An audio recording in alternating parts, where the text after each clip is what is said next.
ఆంధ్రప్రదేశ్ రాష్ట్రానికి ఫస్ట్ ఇయర్లో నేను ముఖ్యమంత్రి కాకమునిపే ఆ రోజుండే గవర్నర్స్ పాలనలో ఎంత డెఫిసిట్ వస్తుందో చాలా స్పష్టంగా రెఫర్ చేశారు. దాన్ని బేస్ చేసుకుని కేంద్రంలో ఆ రోజున ప్రభుత్వం కూడా బడ్జెట్లో ఈ సంవత్సరం 2014-15 దీన్ని మేము మీట్ చేస్తాం.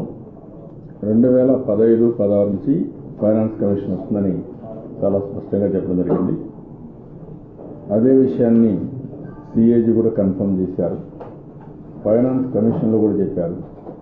ఫైనాన్స్ కమిషన్ చెప్పినప్పుడు ఈరోజు బైఫర్కేషన్ వల్ల వాళ్ళు ఎస్టిమేట్ చేసింది ఆంధ్రప్రదేశ్ రాష్ట్రం 2018-19 కూడా అంటే 5వ సంవత్సరం ఫైనాన్స్ కమిషన్ ఎండింగ్ ఇయర్లో కూడా ఆంధ్రప్రదేశ్ డెఫిసిట్ ఫైనాన్స్ ఉంటుంది. ఓన్లీ కొన్ని రాష్ట్రాలు మాత్రం అంటే స్పెషల్ స్టేటస్ ఉండే రాష్ట్రాలు తప్ప ఇక్కడ అన్ని రాష్ట్రాలు పాజిటివ్గా ఉంటాయి. ఆంధ్రప్రదేశ్ ఈ సమస్య ఉంటుందని అప్పుడు కూడా చెప్పారు. ఆ విషయమే ప్రధానమంత్రి గారికి ఫైనాన్స్ మినిస్టర్ గారికి చాలా స్పష్టంగా ఎక్స్ప్లెయిన్ చేశాను. మొత్తం 16,079 కోట్ల రూపాయలు రెవెన్యూ డెఫిసిట్ ఉంటుందని ఆ రోజు తేల్చారు. అదే మరి ఇంకో పక్కన చూస్తే ఈరోజు దీన్ని ఒక 2,300 కోట్లు ఇచ్చారు. మిగిలిన 13,776 కోట్లు ఇంకా మనకు డెఫిసిట్ ఉంది.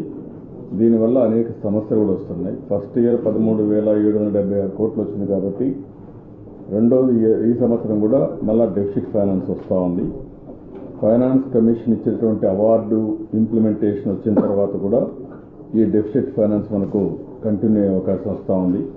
దీన్ని కూడా వారి దృష్టికి తీసుకొచ్చి దీన్ని ఇమీడియట్గా పరిష్కారం చేయమని కోరాను. రెండోది రాయలసీమ, నార్త్ ఆంధ్ర ఈ 4+3 7 జిల్లాలు చాలా వెనుకబడి ఉన్నాయి.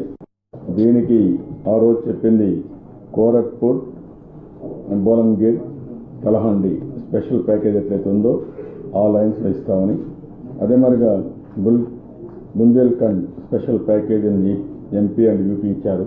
ఆ లైన్స్లో ఇస్తామని ఆ రోజు హామీ ఇచ్చారు.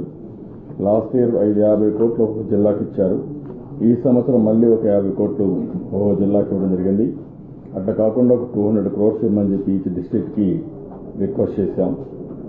అమరావతి డెవలప్మెంట్కు ఆ రోజు పెట్టింది బిల్డింగ్స్ కానీ, అసెంబ్లీ కానీ, Raj Bhavan, high court, secretariat, legislative assembly, legislative council ఇలాంటి ఇవే కాకుండా ఎసెన్షియల్ ఇన్ఫ్రాస్ట్రక్చర్ ఇస్తామని హామీ ఇచ్చారు.